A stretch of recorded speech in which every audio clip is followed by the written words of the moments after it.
بسم اللہ الرحمن الرحیم۔ السلام علیکم ناظرین، میں ہوں جیم جمالی اور آپ دیکھ رہے ہیں ڈیجیٹل کے سب سے بڑے چینل نیوز پاکستان کا پروگرام اے ٹو زی۔ ناظرین، خیبر پختونخوا کے علاقے باجوڑ کی ضلعی انتظامیہ نے کہا ہے کہ سیکیورٹی فورسز نے باجوڑ کے 5 علاقوں کو مکمل کلیئر کر دیا۔ ایک بیان میں انتظامیہ کی جانب سے کہا گیا ہے کہ کلیئر کرائے گئے علاقوں میں حالات معمول پر آ گئے ہیں، ریاستی مکمل عملداری بحال ہو گئی ہے۔ ضلعی انتظامیہ نے کہا ہے کہ سرائے کان، سری میاں گان، لنڈے کلان، بلال مسجد ترخو اور شمشیر گل قلعہ ترخو کو کلیئر کر دیا گیا ہے۔ انتظامیہ نے کہا ہے کہ کلیئر کرائے گئے علاقوں کے لوگ اپنے گھروں کو واپس جا سکتے ہیں۔ ریاست مکینوں کو مکمل حفاظت اور معاونت فراہم کرے گی۔ ضلع انتظامیہ کا کہنا تھا کہ دیگر علاقوں کے متاثرہ خاندانوں کی واپسی کا عمل مرحلہ وار مکمل ہوگا۔ جی ناظرین، دوسری جانب چینی وزیر خارجہ وانگ ای نے کہا ہے کہ پاکستانی فوج قومی استحکام کا ستون، پاک چین دوستی اور تعاون کی مضبوط محافظ ہے۔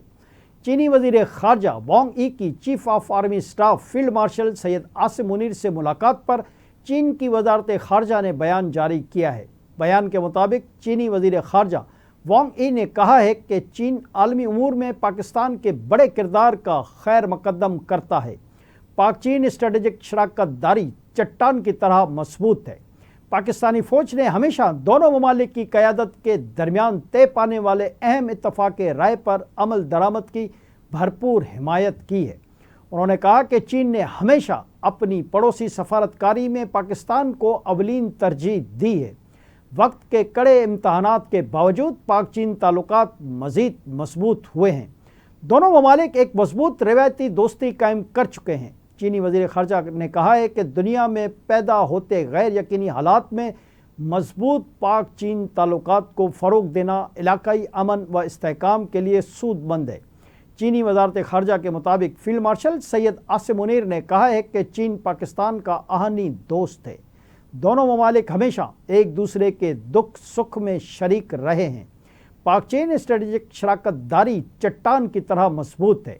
سید عاصم منیر نے کہا ہے کہ چین کے ساتھ دوستانہ تعلقات قائم رکھنا پورے پاکستانی قوم کا متفقہ موقف ہے۔ فیلڈ مارشل سید عاصم منیر نے پاکستان کی معاشی اور سماجی ترقی میں قیمتی تعاون پر چین کی قیادت سے اظہار تشکر بھی کیا۔ انہوں نے کہا کہ پاکستانی فوج انسداد دہشت گردی اور سیکورٹی تعاون کو فعال طور پر فروغ دینے کے لیے تیار ہے۔ پاکستان میں چینی اہلکاروں، منصوبوں اور اداروں کی حفاظت یقینی بنانے کی کوشش کرتے رہیں گے۔ فیلڈ مارشل نے یہ بھی کہا کہ پاک چین دوستی کو مزید مستحکم بنانے کے لیے اقدامات اور ترقی کی راہ پر سفر جاری رکھا جائے گا۔ جی ناظرین، دوسری جانب سندھ طاس معاہدے کے حوالے سے اہم خبر ہے کہ بھارت نے بالآخر سندھ طاس معاہدے پر عمل درآمد شروع کر دیا۔ اس حوالے سے نریندر مودی اور بی جے پی کے انتہا پسندوں کی باتیں ہوا میں اڑ گئیں۔ بھارت نے سندھ طاس معاہدے کے تحت سیلاب کے معاملے پر پاکستان سے رابطہ کیا ہے۔ بھارت نے دریائے توی میں جموں کے مقام پر ممکنہ بڑے سیلاب سے پاکستان کو آگاہ کر دیا ہے۔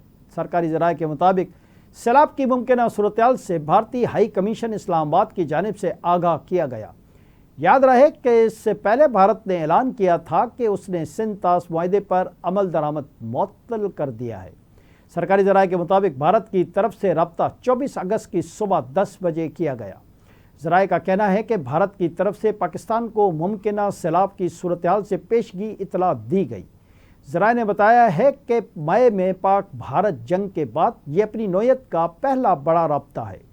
حکومت پاکستان نے بھارتی معلومات کی روشنی میں الرٹ جاری کر دیا ہے۔ دوسری جانب دریائے ستلج میں بھارت سے پانی چھوڑنے کے بعد سطح بلند ہو گئی۔